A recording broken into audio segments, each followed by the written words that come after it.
లష్కర్ ఈ తోయిబాకి సంబంధించిన deputy general అని చెప్పుకొస్తుంటాడు. రీసెంట్గా ఈ పహల్గామ్ దాడికి కూడా ఆయననే మాస్టర్ మైండ్.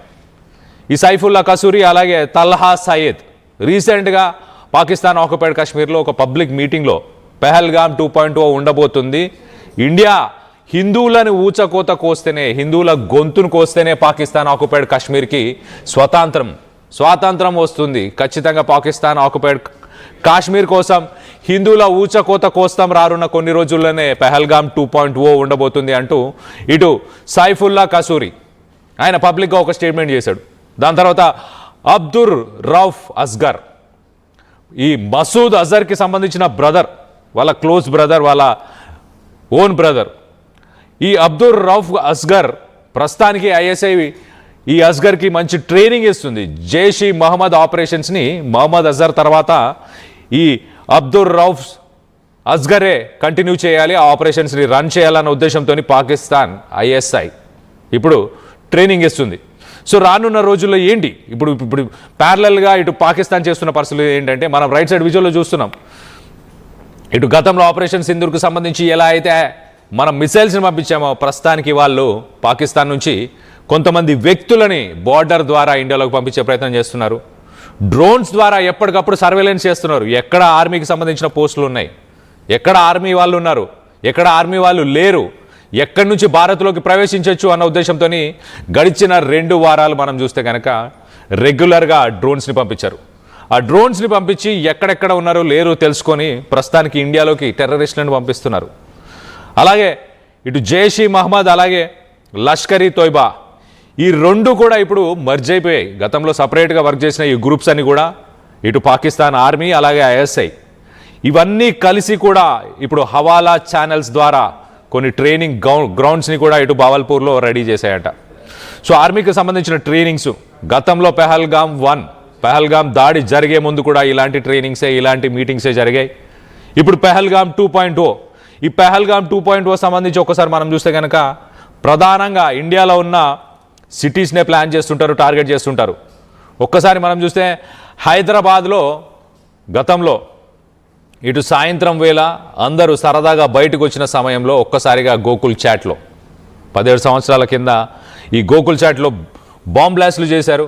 అలాగే లూంబిని పార్క్లో దీంట్లో 42 మంది చనిపోయారు. సాయంత్రం సరదాగా బయటకు వచ్చారు. ఇటు లేజర్ షో జరుగుతున్న లూంబిని పార్క్ అలాగే గోకుల్ చాట్. అప్పుడు ఇండియన్ ముజాహిదీన్ అనే ఒక గ్రూపు, ఇటు లష్కర్ ఏ తోయిబా అలాగే జైష్ ఈ మహమ్మద్ ఇలాంటి గ్రూపులతోని ఇండియాలో వీళ్ళు యాక్టివ్గా పనిచేసి ఇటు గోకుల్ చాట్లో బాంబు పేల్చారు. దాని తర్వాత ఇటు లూంబిని పార్క్లోని లేజర్ షోలో కూడా వీళ్ళు బాంబులు పేల్చారు. దానికి సంబంధించిన ఎన్ఐఏ కోర్టు మాత్రం వీళ్ళకి జీవిత ఖైదుగా వీళ్ళకి శిక్షని ఇచ్చింది. కానీ మొత్తానికైతే ఇప్పుడు అలాంటి బ్లాస్ట్లే మళ్ళీ ప్లాన్ చేసే అవకాశం ఉందా? ఖచ్చితంగా లేకపోలేదు, అవకాశం ఉంది. దీనికి సంబంధించి గతంలో మన ఆర్టీవీతో ఎక్స్క్లూజివ్గా ఒక ఎక్స్ కల్నల్ మాట్లాడారు. ఆయన కూడా ఇటు బంగ్లాదేశ్కి సంబంధించిన ఎలక్షన్స్ అయిపోయిన వెంటనే ఖచ్చితంగా వీళ్ళు ఒక భారీ ఎత్తున అటాక్ని ప్లాన్ చేయబోతున్నారు అంటూ ఆయన కూడా చెప్పుకొచ్చే ప్రయత్నం చేశారు. సో 2013లో కూడా ఇలాంటి అటాకే జరిగింది. ఒకసారి మనం చూస్తే కనుక దిల్సుఖ్ నగర్ సాయిబాబా టెంపుల్ పరిసర ప్రాంతాలు అలాగే అక్కడున్న ఒక థియేటర్ కోనార్క్ థియేటర్ పరిసర ప్రాంతాల్లో కూడా ఒక్కసారిగా బాంబు పేలడం, ఆ చుట్టుపక్కల ఉన్న వ్యక్తులు చాలామంది చనిపోవడం, అలాగే ప్రజలు భయభ్రాంతులకు గురవడం, ఇలా భారీ ఎత్తున విధ్వంసానికి అయితే ప్లాన్ చేస్తుంటారు. సో ఈసారి కూడా అలాంటిది ఏమైనా జరగబోతుందా? ఖచ్చితంగా జరగబోతుంది. కేంద్ర ప్రభుత్వం ఒక్కసారిగా ఉలిక్కిపడ్డది, ఒక్కసారిగా అలర్ట్ అయింది.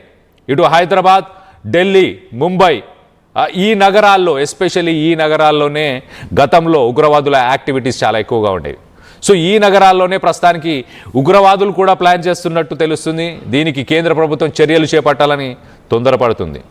ఇటు బంగ్లాదేశ్ బార్డర్ నుంచి అలాగే ఇటు కశ్మీర్ బార్డర్ నుంచి 2 బార్డర్స్ నుంచి కూడా ప్రస్తుతానికి ఉగ్రవాదులను పంపించే ప్రయత్నం చేస్తుంది లష్కర్ ఏ తోయిబా అలాగే జైష్ ఈ మహమ్మద్.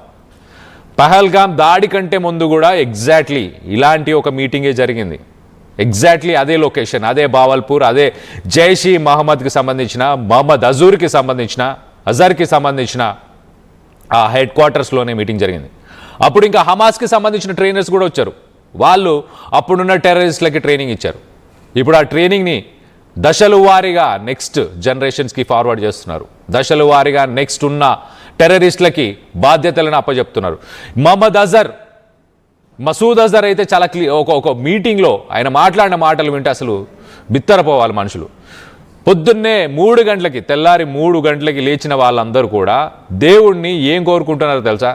దేవుణ్ణి ఇల్లు అడగట్లేదు, దేవుణ్ణి కార్ అడగట్లేదు, దేవుణ్ణి ఐఫోన్ 17 Pro Max అడగట్లేదు, ఇవన్నీ అడగట్లేదు. వాళ్ళంతా ఏం అడుగుతున్నారంటే మొదటగా నన్ను తీసుకెళ్ళండి, మొదటి ఆపర్చునిటీ నాకు ఇవ్వండి, ఫస్ట్ ప్లేస్ నాకు ఇవ్వండి, ఫస్ట్ సీటు నాకు ఇవ్వండి అని చెప్తున్నారంట. ఇటు మసూద్ అజర్కి కూడా డైరెక్ట్గా బెదిరింపులు వస్తున్నాయంట. నన్ను పంపించండి ముందుగా, లేకపోతే నేను ఇది చేసేస్తా, లేకపోతే నేను అది చేసేస్తా అని చెప్పేసి. అంటే ఉగ్రవాదులని మోటివేట్ చేయడానికి, అక్కడ ఉన్న పాకిస్తాన్ ఆక్యుపైడ్లో ఉన్న ప్రజలని మోటివేట్ చేయడానికి, అక్కడున్న యువతని మోటివేట్ చేయడానికి, తప్పుదోవ పట్టించడానికి, పక్కదారి పట్టించడానికి మసూద్ అజర్ ఇలాంటి మాటలు మాట్లాడుతూ వాళ్ళని రెచ్చగొట్టే ప్రయత్నం చేస్తున్నారు. సో ఇటు జిహాద్ అనే అంశాన్ని ముందుకు తీసుకెళ్లే ప్రయత్నం చేస్తున్నాడు. చనిపోవడానికి సిద్ధంగా ఉండాలి, దేవుడే అన్నిటికంటే ఇంపార్టెంటు, దేవుడి పిలిపే అన్నిటికంటే ఇంపార్టెంటు, మొదటి సీటు నాకే కావాలి అంటూ ఇలాంటి మాటలు అయితే చెప్పుకొస్తున్నాడు. దీనికి సంబంధించి ఒక్కసారి మసూద్ అజర్ ఏం మాట్లాడారో ఒక్కసారి వినే ప్రయత్నం చేద్దాం. इस मजमे में अल्लाह के वो फिदाई मौजूद हैं जो रात के 3 बजे उठ के सिर्फ अल्लाह से शहादत मांगते हैं. ना ये कहते हैं कि कर्जे उतर जाएं, ना ये कहते हैं कि बीवी मिल जाए, ना ये कहते हैं मकान मिल जाए, ना ये कहते हैं दुकान मिल जाए, ना ये कहते हैं बच्चे फर्मा बरदार बन जाए, ना ये कहते हैं यूरोप का वीजा मिल जाए, ना ये कहते हैं अमेरिका का वीजा मिल जाए, ना ये अल्लाह से गाड़ी मांगते हैं, ना नए तर्ज का मोटरसाइकिल मांगते हैं, ना अल्लाह ताला से आईफोन मांगते हैं. ये अल्लाह से कहते हैं अल्लाह शहादत दे दे, हमारे अमीर के दिल में डाल दे, मुझे पहले नंबर पे कर दे, मुझे आगे कर दे. तरह तरह की सिफारिशें कराते हैं, मुझे खत लिख लिख के धमकियां देते हैं कि हमें जल्दी भेज दो वरना ये हो जाएगा, वरना वो हो जाएगा. मुझे अल्लाह का वास्ता दे के कहते हैं हमें जल्दी आगे भेज दो, हमें जल्दी आगे भेज दो.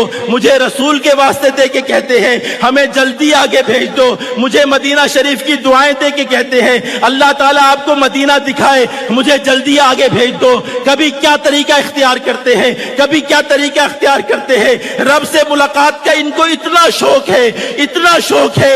ये 1 नहीं है, ये 2 नहीं है, ये 100 नहीं है, ये 300 नहीं है, ये 1000 नहीं है. तादाद बता दूं तो कल दुनिया के मीडिया पर शोर मच जाएगा. ये चलेंगे इंशाअल्लाह, ये जाएंगे इंशाअल्लाह, इनका रब इनको कबूल करेगा इंशाअल्लाह. इसलिए कि हमारे रब ने हजरत मोहम्मद सल्लल्लाहु अलैहि वसल्लम की इस उम्मत के साथ बड़ा